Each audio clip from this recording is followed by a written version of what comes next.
welcome to episode 10 of the Woke-ish podcast. This is Ebony. And this is Alma. And this week we will be talking about self-care and mental health, considering, everything that has been going on in this last week. But I think that I've been kind of sensing, mental health concerns and self-care as a kind of persistent issue.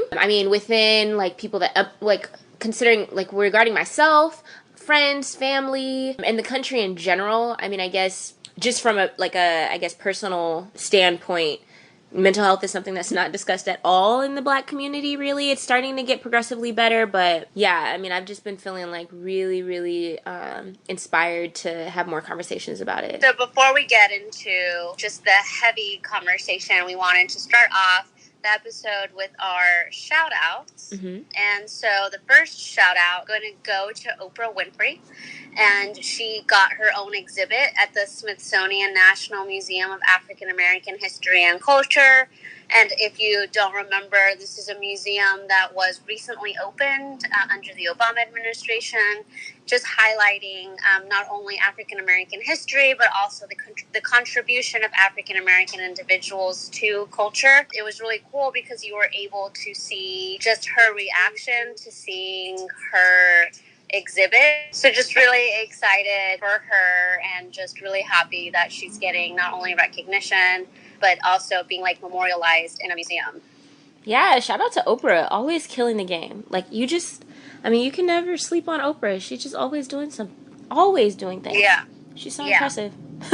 I hope to be, I hope to have as much success as she has in her pinky toe at some point. I know, right? Yeah. Just give me a little bit, just let me touch the hem.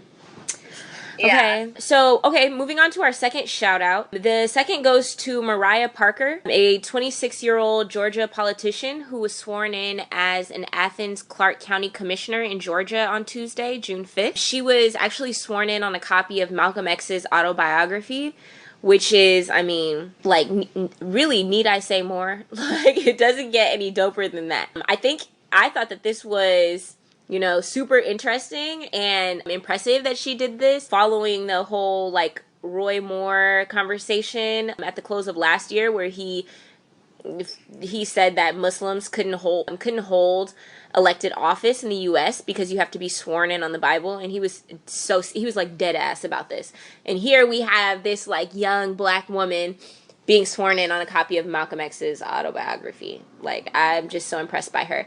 She's Black, she's openly queer, a PhD candidate in linguistics, a rapper, and dedicated to transformative politics for communities of color. And so I'm reading this, it's from NPR. So in many ways, Parker had always felt like she was unfit to run for public office. A rural Kentucky transplant who has battled depression, anxiety, substance abuse, she had resigned herself to making a difference behind the scenes. Before running for county commissioner, she worked on the campaign of District 9 candidate Tommy Valentine, according to BuzzFeed News, and worked to integrate predominantly white spaces in downtown Athens as a hip-hop artist under the stage name Lingua Franca. I think I might be pronouncing that incorrectly. So Mariah says, you can't wait for a hero to show up. If you see injustice and you see a need for someone to take action, it has to be you. Some of those past struggles are important for the styles of governance I strive to have. And what's even more badass about this story is that she won by 13 votes.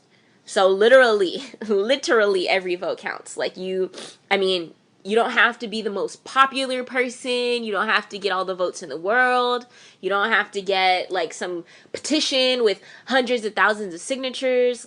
You can beat your opponent in 13 votes. And it sounds like she has a lot planned for Athens. So yeah, I'm excited. I'm excited for her, and I'm hoping I'm sending positive energy to her, because I can already anticipate some haters, especially that deep in the South.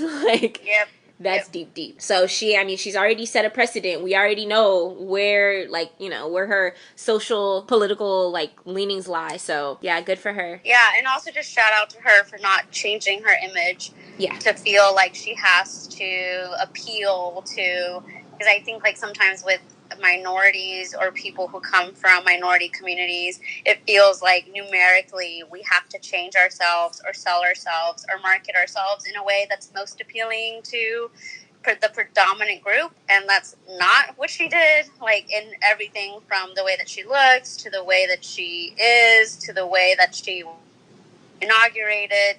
It's just really nice to see an example and a precedent for you can actually run on a platform being yourself and people will vote you in. Yeah. Yeah, no, for sure. I mean, I didn't even, now that you're saying that, like, it didn't even really occur to me, but she wore her hair in an afro. And so I guess that too probably made people uncomfortable. Like, I didn't even think about that, but, like, because I often forget that, like, that's such a political thing these days. Yeah. But yeah, I mean, yeah, good for her. Good for her. Like, I think that this is very inspiring for me, especially coming off the back of, I can't remember what episode it was where we were talking about, you know, being in academic spaces and kind of feeling like, the code switching episode, you know? And she just said, nah, fuck that. Like, I'm gonna do and be who I am, and y'all can either get with it or get lost. I'm gonna win with my 13 votes. And you're gonna just feel however you feel about it. Like, I saw a lot of people saying, this is why people need to vote red, all of this stuff. Like, oh well, maybe y'all should have, and I mean, whatever. Like, she's here now, she's here to stay. So so shout out to her for a really positive thing that happened this week. That's always great to talk about. Yeah, doing great things. Miss Ozy, do you want to talk about our final shout out? Yeah, so kind of following up on our last episode where we talked about Kim Kardashian and her trip to the White House and kind of petitioning Alice Johnson's clemency, and she did it. Like, her and Trump, you know, a lot of people are giving her credit, saying that Trump would not have done this if she hadn't brought it to his attention. She's getting a lot of media for it, been on doing some interviews, and Trump, you know, pardoned her. And I saw a video of Alice, like, being released and being reunited with her family, which was really great. And, like, when she thanked Trump, I was like, ugh, like, you know, part of you just, like, doesn't want things to be, like, positive. I don't know. It's just kind of like he's so terrible. Like, when good things happen, you're like, ugh, what is this feeling? Like, I'm so conflicted. But, like, Ebony and I were talking, and we just got to acknowledge that when good things happen to people, if were it not for Trump, she would still be there right now. Right. So the most important thing, beyond, like, my pettiness for Trump and whether I think that Kim K, you know, really did as much as she people are giving her credit, this woman is with her family today. And that's the most important thing. And hopefully, you know, what she said that she wanted to do, which is to give back to the community, is something that she's able to do, and just wanted to shout out that action. Like, even if we don't feel like we need to shout out the man or the people, like, just that action is something that is worth celebrating. Yeah. I agree. I mean, I guess maybe we should send more celebrities marching down to Trump's office, claiming that Obama didn't do things, so that he'll... That seems to be the way. Yeah. So, like, if we need to say, you know, Obama was supposed to release everybody that's in jail for marijuana-related charges, and he didn't, that may actually get the job done. So, I mean, if that's what's necessary, then, you know, we gotta I don't know. I guess we got to get it. We got to do what we got to do to get the outcome that we want. And, you know, I mean, the reality is that he's our president. And so kind of ignoring him and turning a blind eye doesn't get us to the outcome that we want. So, yeah, shout out to Kim K again and 45. Yes. Woo, that is the first time in a year that I've, like, ever said that. I know. It's a new feeling. Yeah, it is. Hopefully there will be more to come. Maybe he'll surprise us. I don't know. We'll see. I wonder what his base thought of that, though. Like, I would love to hear, like, some of those insights, you know? Like, if they felt... I don't know. I bet there's a lot of, like, yeah, see, we do good things for black people, too. Yeah, like, see, he doesn't hate black people. Okay, well, wrapping up our shout-out segment, now we're going to transition into our In the Know segment. Okay, so now transitioning into our in the know / what's being slept on segment. For this week, we are combining those two segments that are usually kind of separated since we're talking about mental health. And our later interview will be about the topics related to self-care. Yes. So, a new report released by the Center for Disease Control and Prevention, also known as the CDC, states that the rate of death by suicide in the United States has risen by almost 30% since 1999. Actually, states with the lowest suicide rates have stricter gun laws. Guns are used in nearly half of all suicides, and ready access to weapons is one of several risk factors. So, this is definitely a controversial fact, but and we're taught that, like Zelma and I are taught that we don't really make like causal kind of relationships between two variables, but it does seem that there's an association between like looser gun laws and suicide rates. So New Jersey, New York, Massachusetts, Maryland, and Connecticut have the country's lowest suicide rates and strictest gun laws. And so, that association sounds, legitimate to me. Yeah, so suicide rates have increased across gender and geographic lines, but nearly 84% of people who kill themselves are white. And 77% are men. Those numbers are insane. And I was really surprised by them because of how little mental health is discussed in the Black community. It's just like absent for the most part. I don't think I've ever been a part of a conversation with an adult, I don't know how you say this, I'm an adult, but an adult member of my family, so, parents, aunts, uncles, grandparents, or anything like that, about mental health. I've never had that conversation with any of them. And I don't think any of them have that conversation. There's no talk about, therapy, talking to someone, beyond, a pastor. That's the extent of it. So yeah, I think that it would be interesting to I wonder if religion actually, now that I'm thinking about it, does have anything to do with it, or has been maintaining the kind of low suicide rates in the Black community, because the Black community is one of the most religious racial groups in the country. I can't really think of anything else outside of that. Were you surprised by? Yeah, I also think because, I volunteer as a support group, as a grief support group facilitator. Mm-hmm. And I know that sometimes a lot of people don't say that someone died of a suicide, even though they did. So I was thinking that this could be underreporting in communities of color, where people aren't reporting that, or maybe even the cause of death is a lot of times people will say there's a lot, people who commit suicide, sometimes it's not just that, it's lots of issues. And so usually, there's lots of other things at play that are happening with people who are committing suicide, or who commit suicide. And so, but even thinking of those things that might contribute to differences and statistics and stuff, I still think that there's no way to talk away the fact that it's majority white people that we're seeing that this is really prominent in. Mm-hmm. And so I was also surprised. I'm not surprised about the men, because men are more likely to, the way that men and women externalize or internalize negative emotions and distress and anxiety. It's very gendered, and there's lots of patterns. And so women are more likely, to express their ways in this way, and men are more likely to express them in this way. And so even with the gun statistics, men are more likely to commit suicide through guns. Mm-hmm. And so the men part wasn't as surprising, but the race differences were. And I think one of the points that you highlighted is true about, religion being playing a much, not more important, but just a much larger role in communities of color. Mm-hmm. And so maybe that does suppress people. And so maybe people aren't killing themselves literally and with an action that ends their life, but maybe they're engaging in behaviors that are slowly killing themselves, because mm-hmm. we also argue that people who are alcoholics are slowly committing suicide. Like they're like, we have the phrase drinking themselves to death, and people who are eating themselves to death. And so we do see that in communities of color, there are higher rates of other things.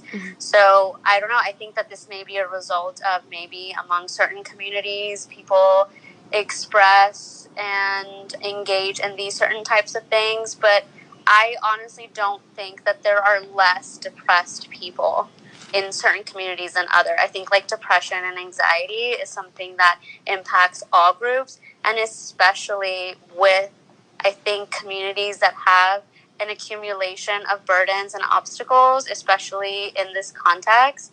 Like, I don't know if you saw this story, but of the dad who got deported and separated from his 3-year-old. And he got detained by ICE. They said that his 3-year-old was ripped from his hands. And then they put him in a jail because of what we're doing to immigrants now. Instead of housing them in facilities, they're housing them in actual prisons. And he killed himself in the jail cell. And so it's just kind of like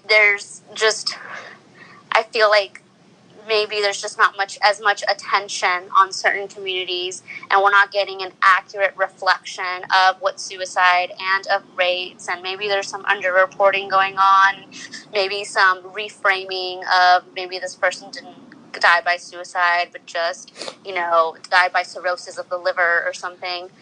So I think when we talk about these statistics, these are all things that came to mind. That I hadn't thought about that, and I think that is definitely true. I mean, I guess maybe I had been thinking about suicide in a very rigidly defined kind of way, as like an active, effort to take your life.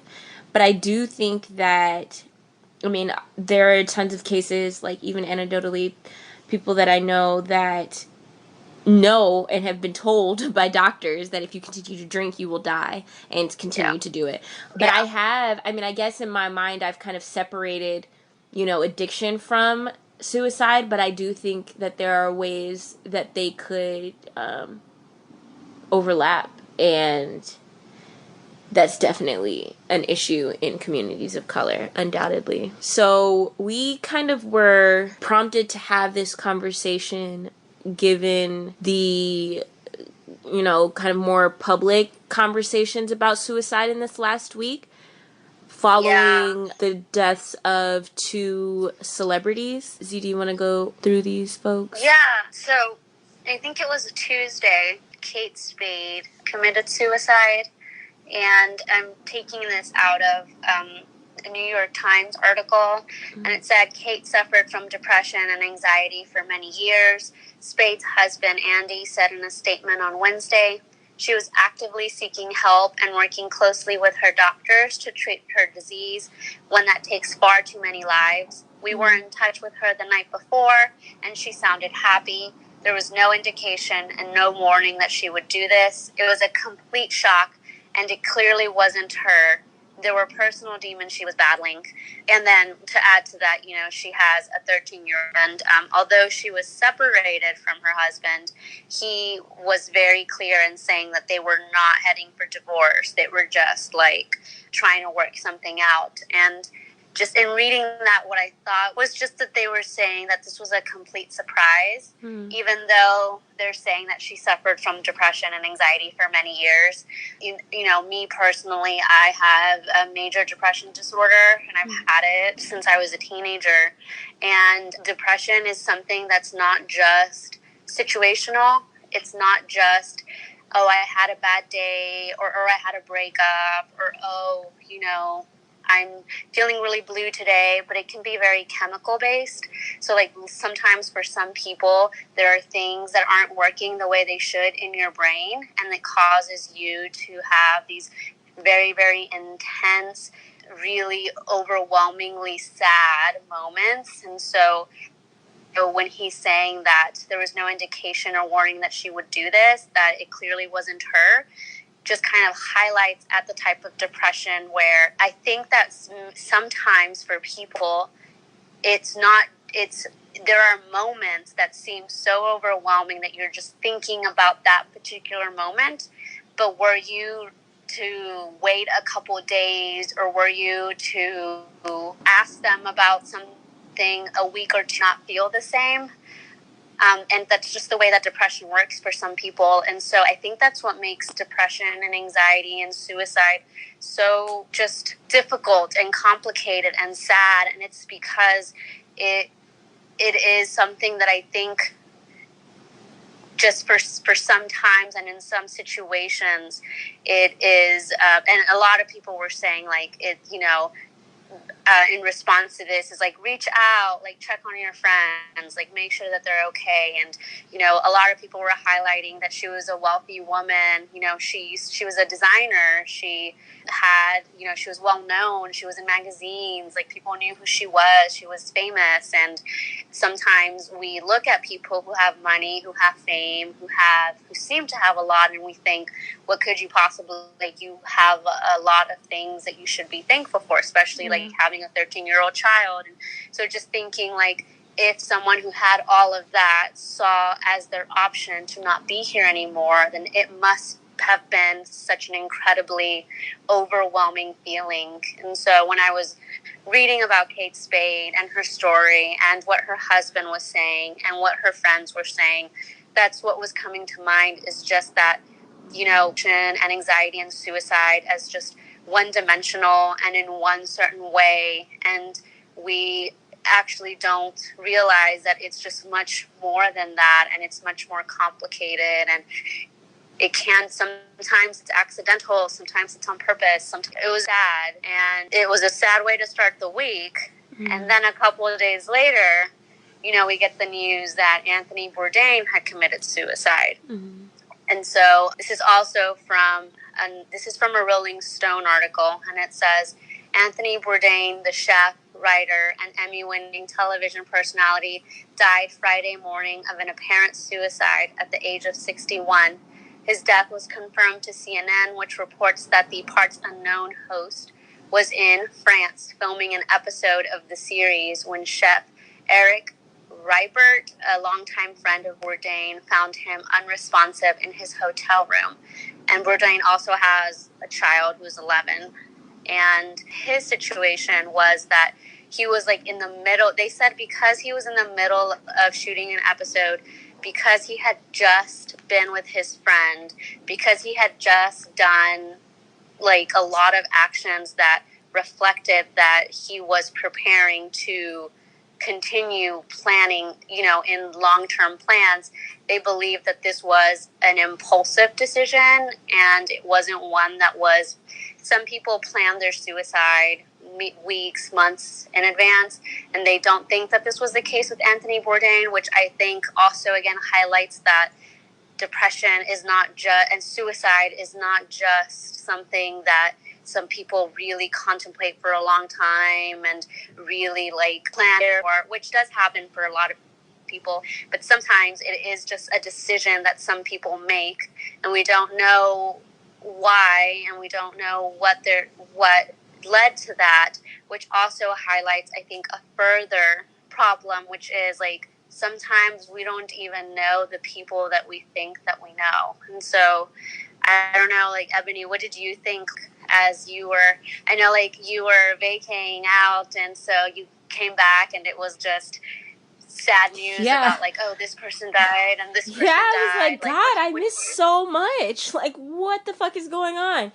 I mean, so one thing that has kind of occurred to me, I mean, because depression among like celebrity, or not depression, suicide among celebrities, I think has been really pervasive, maybe forever, but I mean, in terms of as long as I've been an adult, like, I mean, just really, like, who am I thinking about? Robin Williams, like so people that you kind of grow up, knowing and idolizing and things like that. And so I know that a lot of these folks do struggle with depression, but I also wonder if suicide could be unrelated to depression or, some kind of, any kind of mental illness. Like, because I know that they're saying that Kate Spade struggled with depression and anxiety. There have been no reports like that about Anthony Bourdain. Like, so I'm wondering if maybe it could be a product of something else. I don't Well, they really. said that he had admitted and been very vocal about his past issue with substance abuse. So he was a heroin addict. And he talked about how, and then even aside from the heroin addiction, a lot of people were saying that he drank a lot. They were like, you know, in his show, part of the food that he eats, he drinks, he consumes alcoholic beverages. And so people were like, was this just his job? Like, you know, a result of his job that he was drinking? But they were like, he also was the type of person that, because he had addiction in his past, he did an excess of everything. So he pushed himself, like, to be excessive. So they were kind of saying, like, he was probably drinking a lot heavier. So I'm thinking, like, was this a substance abuse thing that we didn't know about, that didn't see? And he was also French, and I'm not trying to say that, like, but, like, you know, Europeans drink more, and it's more acceptable in the way that they drink. And so I know that, but I think you're right. There wasn't a lot of people saying, like, oh, yeah, he was a really depressed. I mean, he had a girlfriend. He had just had dinner with, or had just had, like, spending the day with his best friend the day before. Whereas with Kate Spade, you know, her husband was like, yeah, we were separated. We were working through things. She was no longer part of her fashion empire. She had sold her name. So they were continuing to do Kate Spade things, but she wasn't a part of it. So you're kind of like, okay, like, I could see why that would be really tough. But I think you're right. Like with Anthony Bourdain, it's like trying to figure out what is it that, you know, they were so close to each other. And so a lot of people were writing articles and saying that, like, sometimes when one person commits suicide, it is not uncommon, or when a famous person commits suicide, it's not uncommon for there to be a spike, or for there to be another person who also commits suicide. And so just kind of not like contagion effect, but just that there is evidence that there are increases in these events after one highly publicized one. Yeah, I guess my kind of line of thinking was just that I don't want us, because, you know, the, like you were saying, the narrative, or like the discourse kind of surrounding whenever there are publicized, highly publicized suicides, the discourse in the media is check on your friends, you know, talk to them, you know, see how they're doing and all of that. But I would just hate for us to be missing something by looking only for signs of depression. You know, because I think that, like, I know a few people that struggle with depression.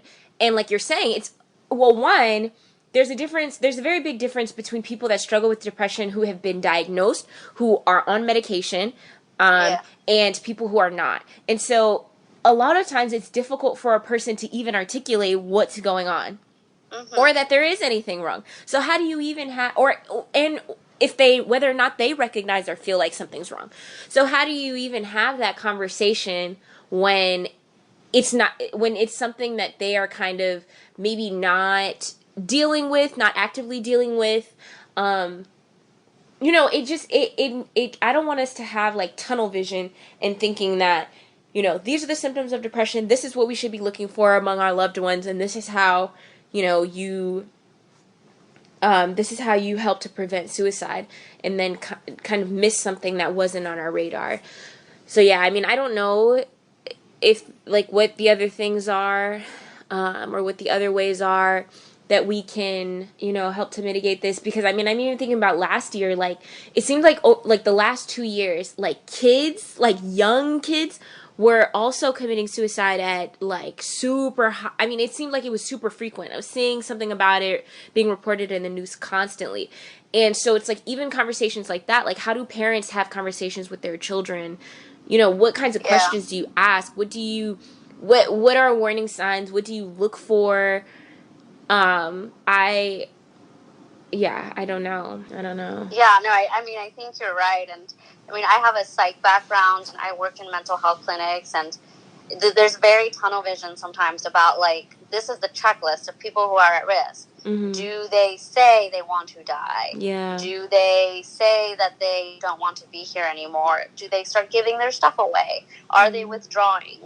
And so I liked some people like on social media saying like, you know, the whole check on your strong friend was because sometimes it's not the people that it's not the typical like loner, sad, always crying. Sometimes it's people who have a lot of shit that seem that they have it together, and then you just don't know what someone's going through. So I think like the point that you bring up is a very fair one, and one that hopefully like we'll get into in our next segment, where we're talking about self-care and like mental health and stigma, which is like, you know, sometimes some people don't know how to vocalize or even be aware that they aren't feeling right, that they are feeling, and it's not just suicide. Like, we're talking about suicide right now because of what happened in the news, but like just overall other things that people deal with, stress, social anxiety, you know, depression as well, but just like other things that cause people to feel like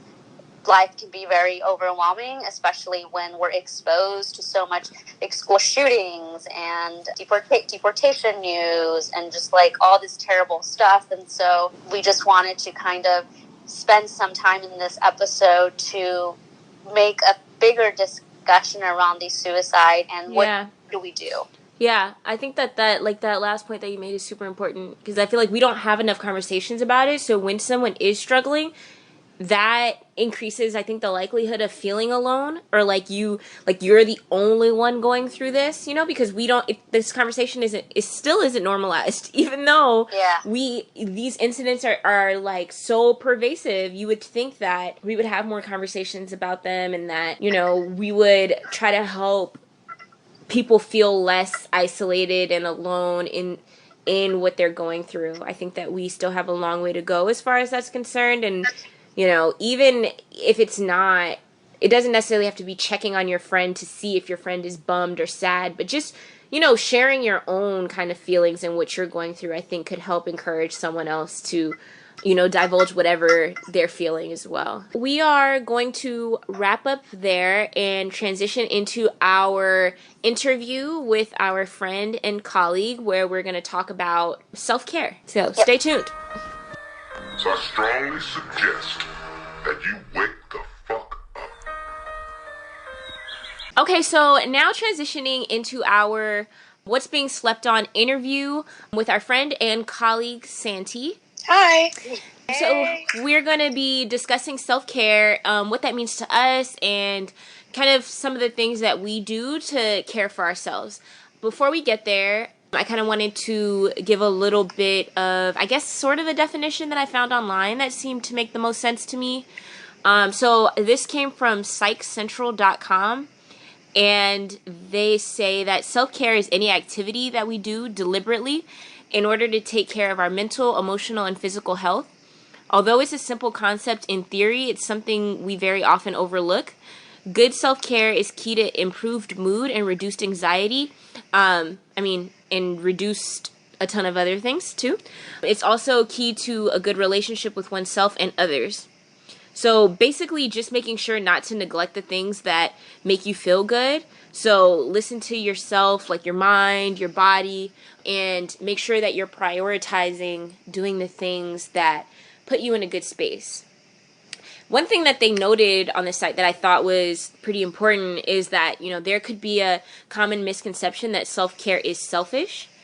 So I guess I was thinking that everything kind of in moderation. I'm not sure what y'all think of that. I guess maybe it varies depending on, you know, like if you have people that you're taking care of, or, you know, I guess I was thinking about it just because I don't have kids or anything. So I was thinking maybe in terms of like friends and family, like there could be times where I'm like, I kind of need this time to myself. And then, you know, people get in their feelings and stuff. And it's just like, oh, why don't you ever come out? Why don't you ever do this or that? So I don't know if y'all have had or experienced any issues with that. Does anybody ever call your self-care selfish?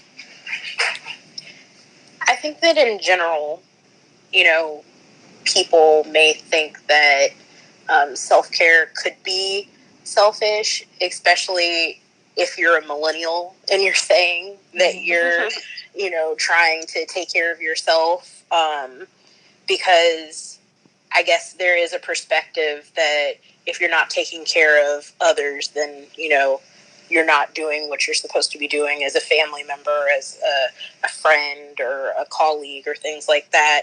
But really, if you don't take care of yourself, there's no way that you can take care of others.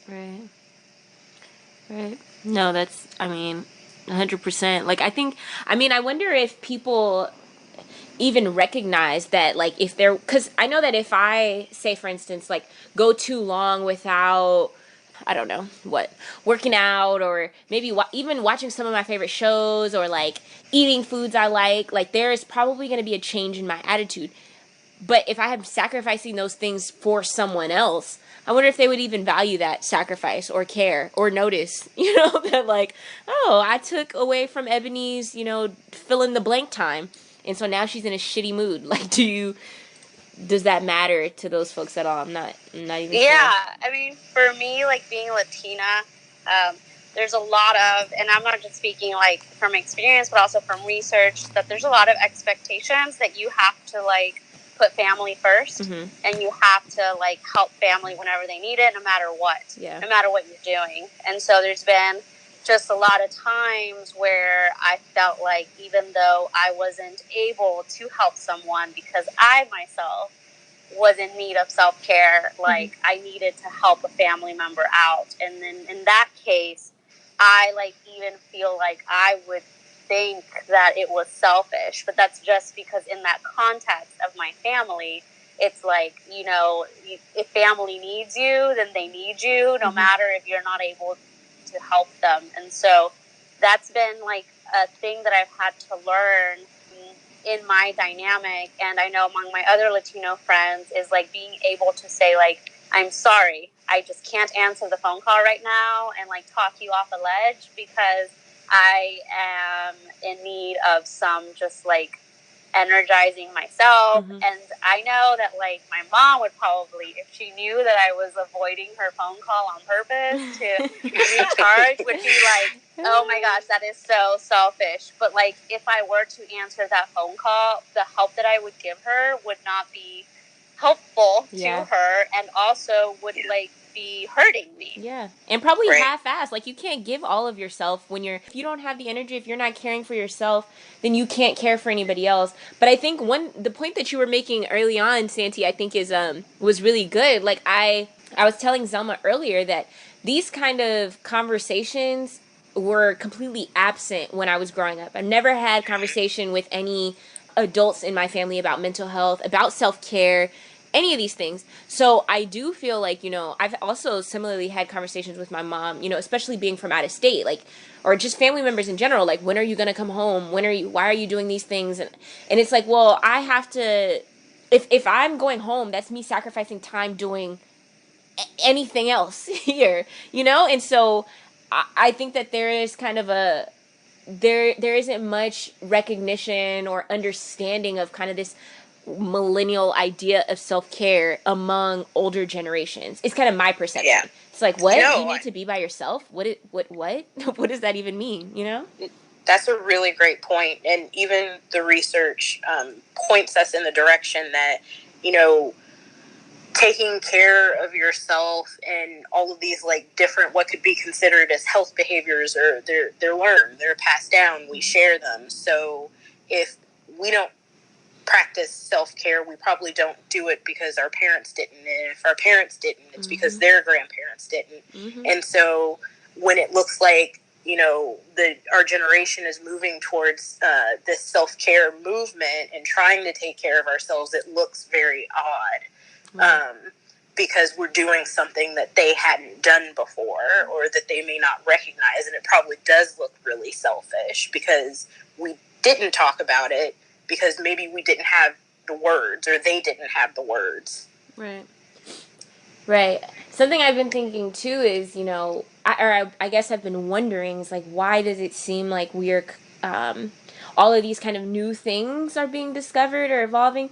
And you know, something that occurred to me is like maybe they aren't new. Maybe we're just more reflexive and like, you know, able to like pinpoint whatever issue that we're having, what it's related to and where it's coming from. Whereas I think previous generations just kind of like ignored, or you know, just weren't, I mean, and for probably really legitimate reasons, like, so not taken away from, you know, all of those very real struggles, but just recognizing that some of the issues that you think are normal, or that everybody goes through, or that, you know, this is just the way it is, are actually can actually be attributed to things, to decisions that you're making on a daily basis, people that you're surrounding yourself with, things that you're neglecting, things that you enjoy that you are sacrificing, you know, etc., etc., etc. So yeah, I mean, I don't know where that reflexivity comes from, like why our generation seems to be so much better at it. I don't know. What do you guys think? I feel like I'm better at looking at others instead of myself. So I look at like what do they call Gen Z, like the generation after us, and I see like for example, people were talking about an app that calculates the probability of you being a victim of a school shooting. And so, what? I know, it's not terrible. Like, that's terrible. And then I saw another picture of this kindergarten classroom where they made a poem about what to do when there's an active shooter. And so I think about things like that, and then I'm like, is it that, like, we're just more aware of how, like, terrible it just seems like the world is I know the world is like, it has been, you know, even in World War II, things were really crazy, things were really shitty. But I think for a lot of people, you were able to shield, if you chose to shield yourself from a lot of the negative things. But I think that with social media and with the news and with like just public schools, the internet, everything, and the internet, it's just getting harder to avoid seeing like these terrible things. And I know that there's an increase in anxiety among younger people. And I know that our generation, the millennial generation, is like, I think that we're actually the first generation to be doing worse than our parents. And so, and it's because of, you know, the recession that we had in 2008, plus the fact that we have so much student loans, plus the fact that we don't get paid as much as people used to. So I think that maybe literally like the environment is different. And so we are just exposed to different types of things that we are just internalizing in a way that is affecting us in different ways. But I also don't want to take away from like the fact that there were like for real people being like lynched and shot at. Right. Ooh. Yeah. No, that's a really good point. And I mean, I feel like social media is such a double-edged sword. Man. Because say that again. One instance, you're bombarded with all of this information and all of these like horrific different types of things for you to view, people getting shot, you know, the school shootings and everything that's happening. But then you also have a space for some where you can go and you can share your feelings and you can talk about what you're going through. So it's like, well, I see it in social media all the time, but then I can also have a space where I can be reflexive and talk to my peers or talk to other people and talk through things or, you know, tweet or what have you. And so it's kind of like, well, I don't really know if social media is harming us or helping us or both or what it's doing. That's a daily struggle. Like every day I'm like, I should delete this shit, and then I'm like, oh, this is so hilarious, like let me send Santi this video of these cats. Yes, all the cat videos. If social media only had cat videos, the world would probably be happier. I feel like some baby videos too. Baby videos leave me very hopeful for the future. Like I'm honestly like, okay, maybe the world isn't so terrible. Well, then maybe that's your self-care. Yeah, right. No, I think that is like baby videos, cat videos, and puppy videos. Those are definitely part of my self-care. So thanks for that transition, Z. I kind of wanted us to talk about like what we each do for self-care. You know, so I don't know if you have things that you maybe do daily or weekly, or maybe things that you do when you are feeling down or feeling like you need some time. If you do have kind of different things that you do for all of those, like definitely talk about those. So I would say that probably the most I don't know, I guess maybe the lowest, there have been two, like, I guess really low points. So the first like really low point that I can recall where I felt like there was where I could pinpoint a cause was like when I moved for grad school. And so I think that, you know, recognizing that I was feeling down about that and feeling away and like being away from family and things like that. One thing that I did was FaceTiming and talking to family, you know, as much as possible. So that was something I was actively doing. Like, even if we had nothing to talk about, like, me and my sister were going to sit and just look at each other. And I think that also during that first semester, maybe I overdid the self-care with food and like sugar, because I was so it made me feel better, but I lied to you not, I was eating like a pint of ice cream at least 4 days out of the week. Like, it was like Bluebell like helped me get through that first semester. Bluebell is a thing that's only in the South, so I didn't know anything about it. Amen. So, like, ice cream is a weakness in general, and that was like my best friend. I lied to you not. I also am a really avid moviegoer, so I was going to movies a lot. I still do that now. That makes me really happy. And like reading, so I love like fiction and fantasy. So I do that often. I also work out. I try to work out every day. Sundays are usually my days off, but I can like really feel a difference in, you know, like my energy level and just generally I can feel a difference if I don't work out for a significant period of time. And that was, I think, something that really affected me or tied into how I felt during the like comp process. I think that like during that time, I wasn't taking time to like eat regularly, wasn't working out at all. And I mean, and also on top of that, the general stress of that like process, that was like a really shitty period. And so coming off of that, I was, you know, really reflecting and like, why did I feel this way? What are all the things that I was sacrificing and not doing while I was like studying? And so definitely eating, working out, not sleeping well, relying on like just caffeine which there's obviously nothing wrong with caffeine, but when I hadn't been drinking coffee at all, and then I was relying on like energy drinks and stuff like that to stay at, that was pretty terrible. So I try to kind of avoid those things. And even though I think that the whole like everything in moderation thing is super important, because I have a really, really, really big sweet tooth. And so while I know that like candy and ice cream and things are part of my self-care, I do have to moderate that and, you know, not go overboard. So kind of watching how much sugar I eat is also a part of my self-care.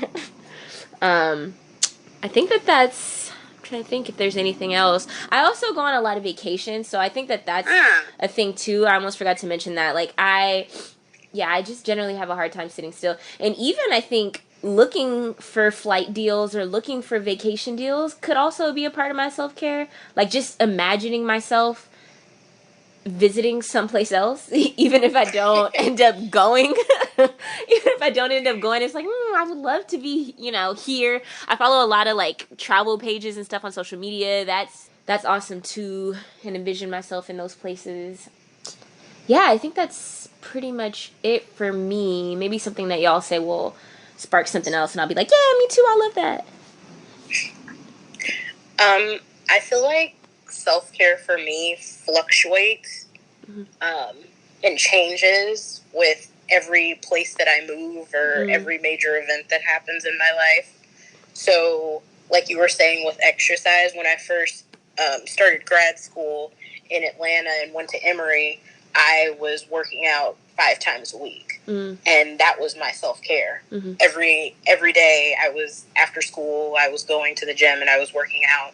And that took a lot of stress away from everything that I was experiencing. It made something that should have been like one of the most stressful times in my life one of the most happiest times in my life, because I wasn't doing school. I could just focus on running or kicking a bag or whatever I was doing. Mm-hmm. When I moved to Houston, it was a little bit harder because I didn't know anybody and I was alone, and so and it was so big, and I wasn't used to being in a city so big, so I couldn't figure out where exactly to go for my outlets. So I started falling in love again with Tex-Mex. So there you go with the I would eat Tex-Mex all the time because it made me happy. But just sitting around, and like then I eventually found out that sitting around and talking with my friends, meeting up with you guys, you know, hanging out with my other friends and going to lunch like every other day and being able to kind of decompress really made me happy. And then reading, not like library books and things like that, but reading other people's stories on different apps like Wattpad. It's an app where people like me or you, everyday people, can go and write fiction. Oh, really? Yeah, and just watching writers like that are unknown develop is like very intriguing to me. Like I love it, and their stories are so interesting. And so I find a story and I get hooked, and then I follow them on social media, and then I can have like a conversation with them, and that's something that takes me kind of out of whatever's stressing me out. And I'm like, I'm going to read, and then I'm going to talk to this author about their stories, and it's a lot of fun, and it helps me like have hope. Yeah. Yeah, it definitely helps me have hope that like, hey, this person is out there like living their life, living the dream, writing, getting their stuff out there, and that's something that I want to do and something that I'm interested in. So let me build a community with them. Mm-hmm. So that's something that I like to do too. Yeah, those are awesome, Santi. I'm gonna have to get more details about that app. That sounds super cool. Yeah, no, that's really cool. Maybe join it. For me, I have both because I actually have like diagnosed mental illnesses. So I have generalized anxiety disorder and major depressive disorder. So in the past, I have been on medication, which I found to be very helpful. And now I am not on medication anymore. I haven't been for almost 2 years. So part of my self-care for that is, I see a therapist every week, which I found to be very helpful. I've been with my particular therapist for 7 years. So it's been like very nice to be able to talk to someone who's able to see me in different stages of my life. So that's the self-care I do in terms of for my actual regiment of dealing with mental illnesses in a way that I need. But in terms of self-care and activities that I do, so I also, like you guys, fluctuate between different types of activities, but I try to do a dance class. I usually do like a 6 class or something where I learn a different type of dance style that I am not used to. I also currently volunteer. It helps me to not only, I really enjoy giving back, but it also forces me to do things where I'm not, because I have anxiety, and the type of anxiety that I have is that I imagine all the terrible things that could happen to me. So by doing a type of volunteering where I'm helping other people, it forces me for at least several hours a week to not think about myself. And then just doing crafts I found to be helpful. So I knit, I learned to cross stitch, I draw, I paint, I kind of circle and do different types of art stuff. I'm back to coloring now. I got the adult coloring books. Oh, that's dope. Found to be really helpful. But yeah, I think that just switching it up and doing different types of activities where I think what my therapist told me is that, research shows that if you do things with your hands, for me, in terms of my anxiety and depression, it something about the movement with your hands is really soothing. And so doing craft stuff or drawing or writing or doing things like that where you're actually using a lot of hand movement is actually very soothing to you. And so I found that to be helpful. And then with dancing, with the dance classes that I go to, it's like dance slash like meditation. So there's usually like half the class is stretching and breathing and just kind of like focusing on getting relaxed. And the other half is like learning the actual dance. So I found that that's really helpful. But I also just think that, sometimes one thing just doesn't work anymore. So you have to find like new ways. I'm always looking for new ways that other people are self-caring for themselves, because for me, I really just need like variation and transitions. And that's what I found that is the most effective. But definitely like it's a constant journey to find ways and things that help me feel at ease as I navigate through all these different developmental stages of my life. Yeah. Yeah, I think that point ties in really well with what Santi was saying, as far as, and kind of what I was saying early on, like the moving from place to place, or kind of just any, like being unsettled in any way, like whether it be physically, mentally, emotionally, whatever, like you're gonna experience periods in your life that are unpredictable. Change is inevitable. So, having some kind of self-care strategy, maybe in your back pocket, or maybe just like you're saying, getting inspiration from other people, is, I think, super important, because sometimes you find yourself in positions or situations where you can't continue to do the things that you did before, and then that can be rattling. And then it's like, to kind of prevent yourself from getting in a, I don't know, like some kind of stump. Like, I think that one of the big things for me too is that I had like a poetry lounge that I had been going to like for like 5 years, like all throughout college before I moved. And so initially, like not having a lounge to go to when I moved here was, it kind of made me sad. Like leaving a place that kind of felt really familiar and all that stuff made me sad. And so for a while, I just kind of sad about not having access to that. And then one day I was just like, you know what? Why don't I just Google another lounge and like look for, like find some place here, and then, I mean, obviously that fixed the issue because I found some, but it was, just for a while, I was just sitting there and just being like really down about it, and, like, oh, I'm not going to be able to find those kinds of people and all of this stuff. And it's like, nah, like just, you might have to tweak some things. Maybe it's not as perfect as, what you're used to, or it's not the same. It doesn't feel the same, but you'd be surprised at how over time, things become more comfortable. So, Z, I see that you had another question here. Yes.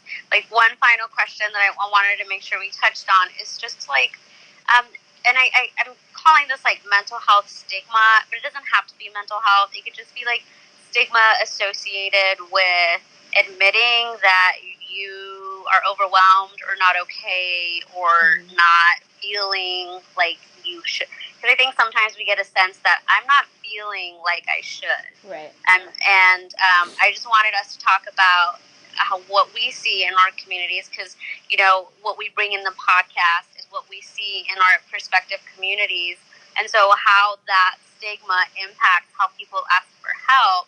And so for me, being raised in a community where it was very, very religious, and like, you don't go to therapy because Jesus is your therapist.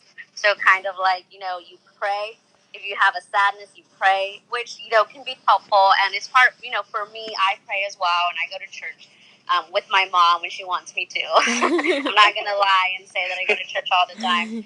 But I just know, like, I see in my community that sometimes people don't want to admit that they need help, or if they do seek help, like, they're told, like, just pray about it. And although I think that's helpful, sometimes I think that there is more support that could be given to people. And if people felt more comfortable or knew or had more resources to reach out and to admit that they're overwhelmed or in need or stressed or sad, then maybe I would see a lot of the people I know be getting the help that I think that they need. And so I, as a person who goes to a therapist, every time another Latino person, even people in my family, talk about how they could really use someone to talk to, I always stress like how beneficial therapy has been to me. And although like I'm perceived by a lot of people as like, oh, just not being religious enough, or I'm just not praying enough, or I'm just weak, I feel like I have had people who did end up going to see a therapist and have told me how helpful it was that I told them that I go to therapy. Mm-hmm. And so I just wanted to bring like that perspective from my community of origin as to that's been my experience. And so just wanted to kind of highlight that for people, any people listening that may have been told or feel very pressured to find help in a very isolated way, or like keep it in the family. You don't have to go out beyond and tell other people your problems. Like, you know, don't talk about the mess that we have here to strangers you don't know. Like, sometimes if you feel that you do need to talk to someone else, whether it be friends, whether it be a therapist, whether it be just someone outside, that would cause you to have to disclose personal things that other people in your community might think should be kept private, that if that's what you think that you need, then that is something that you should make a priority. I mean, I kind of talked about it a little bit earlier, but I mean, I definitely can attest to, I mean, from, you know, I mean, definitely anecdotally, but I can definitely attest to the fact that we, within my family, there's so many pastors, there's so many ministers, like, you know, I mean, the focus is on religion, and we're definitely encouraged to seek out pastors and to seek out ministers and, you know, people to talk to if we're having any issues. And, you know, while that, like you said, it can and is beneficial to an extent, there is a lack of like acknowledgement of legitimate mental health issues when you're talking to those folks. Like, that's just the reality. It's like they're not professionals. And so, yes, you know, they can pray with you, and yes, there are tons of benefits of that, but there are also limitations. So I would definitely encourage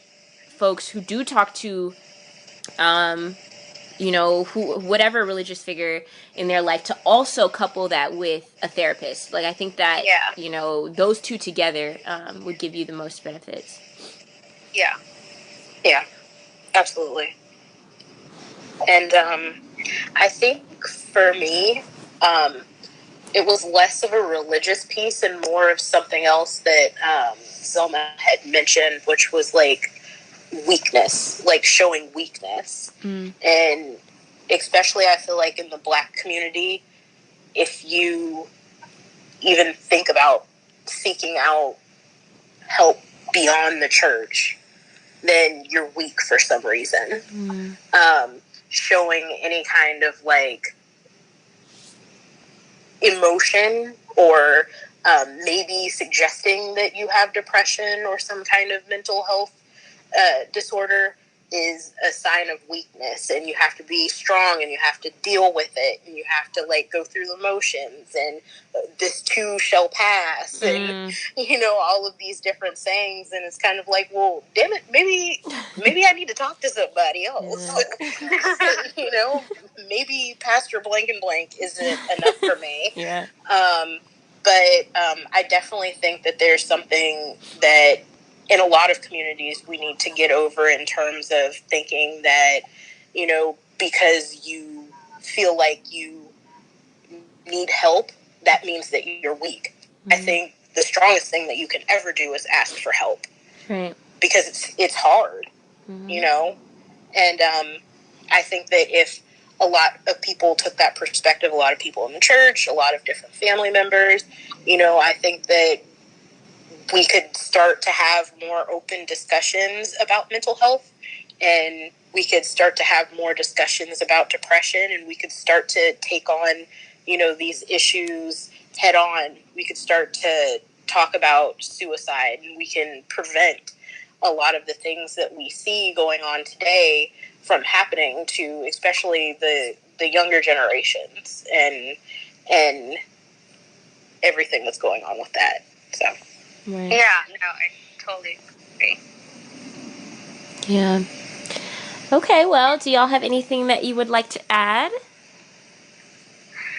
No, I'm just really glad that we were able to not only have Santi call in and give us her perspective, because it is kind of personal, Mm-hmm. you know, being open about just feeling overwhelmed and feeling, and what do you do to mitigate that, but also I'm just glad to bring up these topics that we might be having private conversations about, but trying to make them public. And so, you know, with these two tragic suicides that we talked about earlier, and with just all the things we discussed across all the episodes so far, we're in episode 10, just finally what everyone's been doing, but wanted to do that here. If you ever feel that you are in a very dark space or that you need to reach out to someone, and, you know, you just don't know how much of an impact that will do. And then for everyone, just make sure that you you check in on your friends, you keep your social connections active, you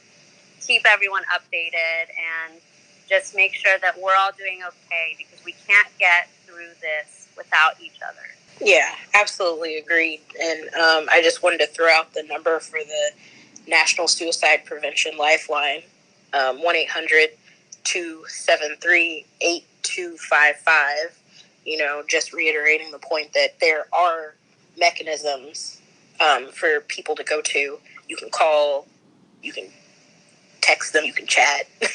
Like there are things that you can do, and somebody cares. Yes, thank you for that, Santi. Yeah, thank you. Thanks for inviting me. I love your show. Yeah, thanks for coming. Yeah, thanks for being on. Yeah. Okay, Z, you want to close this out? Yes. So if you have any comments, any feedback, any questions, feel free to shoot us an email at woke.ishpodcast@gmail.com. Also, feel free to follow us on Instagram at wokeishpodcast. Send us a DM, give us a like, leave a comment. We love just getting feedback from you guys.